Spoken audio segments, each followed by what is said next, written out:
Welcome boys and girls, Costin here with a discussion about the updated Ice Court training system for Total War Warhammer 3 Immortal Empires. Some traits have been changed, and the whole system does work differently.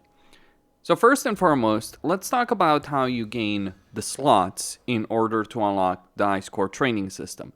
So you do have one slot for Frostmaiden heroes and one for Ice Witch Lords that you can gain through research. Another way to gain a slot is with respect to the Ice Court Academia in tenets in the supporter system. This also reduces the Ice Court training cost by minus 20%. So the cost is with that upgrade, so I do think it's been increased compared to where it was before. But it's not necessarily an exorbitant cost. You can still use the load save character system. In fact, you can even load up previous characters with previous traits as opposed to the ones that are currently available. So just worth pointing all of that out with respect to it. But let's take a look at the effects. So first off, you're going to have some effect that is going to target the campaign. So it's going to either be Economist, Architect, Protector, and Court Agent.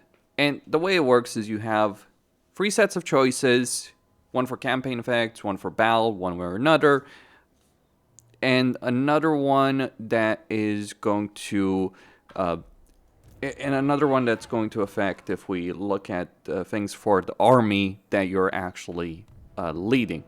So looking at the situation, we can get Economist, which reduces recruitment cost and it gives you an income from all buildings.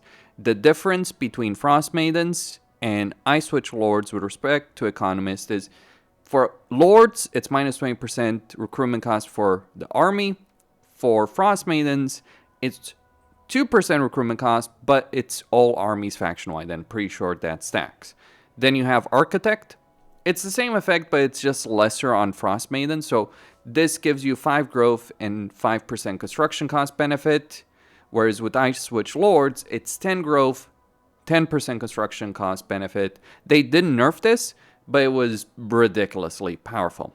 Then you have Protector. This gives you devotion and corruption benefits, as well as finally Court Agent, which gives you 20% character experience and hero capacity for Patriarch. And it is the same effect for both Ice Witch Lords and Frostmaiden heroes.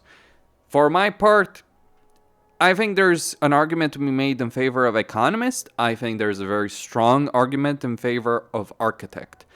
But I would probably argue that if you're looking to get a Frostmaiden hero, then getting that 2% recruitment cost faction-wide may be more beneficial than a bit of a construction cost benefit.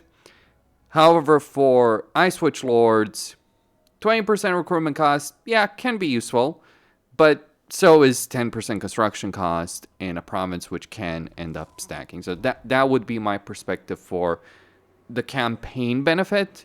Then we take a look at combat benefit and the army benefit that is also available. Now, the second decision is either going to be involving the strategy, so their kind of army benefit, or their own personal combat benefit. When you look at this, you have Infantry Commander for Frostmaiden heroes, which gives you a minus 10% upkeep for infantry and 5% weapon strength for infantry units. Unfortunately, over here I did get 2 different ones, but I will cover the differences if there are any. Then you get Logisticon. This gives you a 20% campaign movement range and a minus 2% upkeep for the hero's army. This is a very, very strong benefit. Or you can get Quartermaster for minus 10% upkeep, or Ice Guard Captain for leadership for the hero, leadership for the army, melee attack, and missile strength for the Ice Guard. For my part on this subject, while it can obviously be useful to get some better upkeep benefits, I do personally think having a 20% campaign movement range is unparalleled. It is a benefit that you're not going to compare to, especially when you consider the fact that Kislev does not have a hero that increases campaign movement range. So you're reliant on research or hero lord benefits to do so. It would only be a situation in which case, in the case of you getting multiple Frost Maidens in an army, where you would probably want to get something else. That would be my perspective. But even then, you can get one hero, one lord with 20%, so you're 40% over there, assuming it stacks. I believe it does. Then with tactics, you get either shield, which gives you armor, melee defense, unbreakable leadership to the Lord army.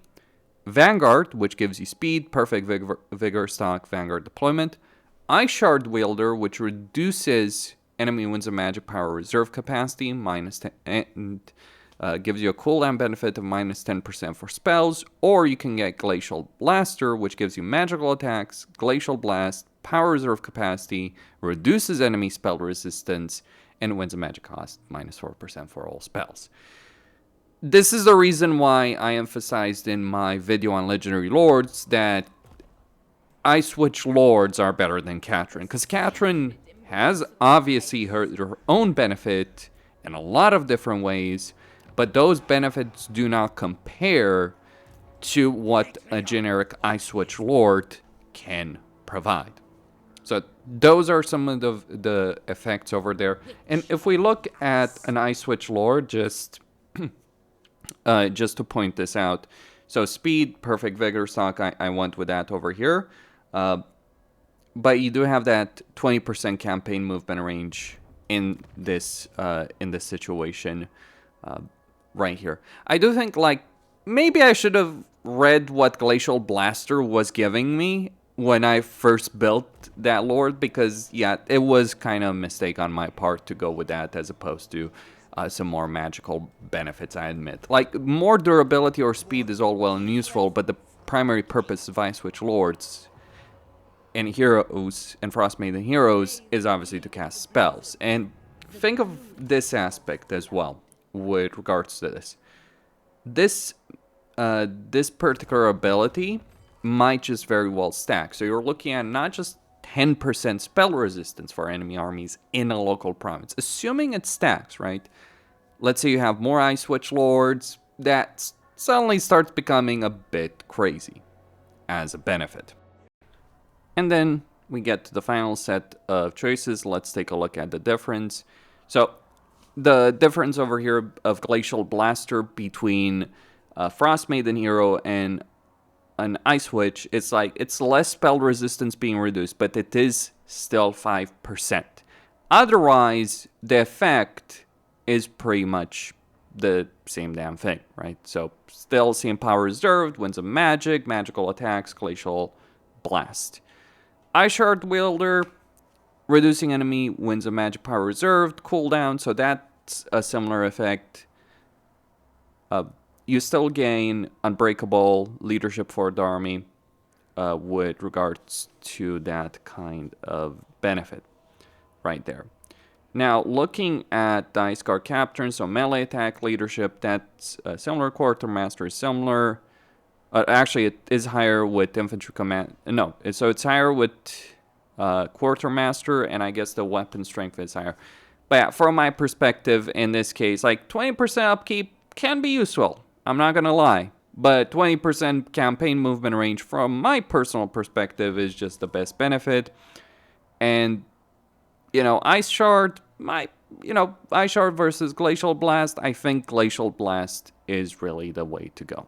So this is what I personally get for Frost Maidens and Ice Witch Lords, campaign movement range, growth, or recruitment benefit. So Economist, I think, is better with Frost Maidens because you may end up in a situation in a campaign where you reach a critical stage and you're basically recruiting units for freaking free.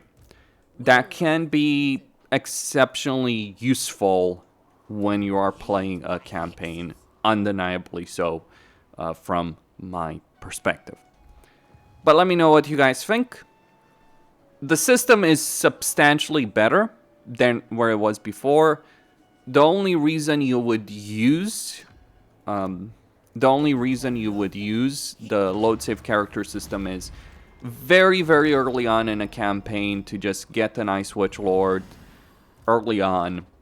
And also, you know, just maybe, I'd say probably 2 Frost Maidens, 2 Ice Witch Lords is something you would want very quickly in your campaign. So having 2 of those saved up, I just play around the cast campaign or even Immortal Empires. Go through the training process once. I would recommend avoiding Katrin if you're doing this. So do anyone but Katrin, because she has that hero recruit rank. So that wouldn't be useful if you're going with the load save character system. But even then, if you're recruiting higher ranked heroes, it probably would actually be cheaper than going for the entire process. Regardless, that's all I had to say. Kostin signing out.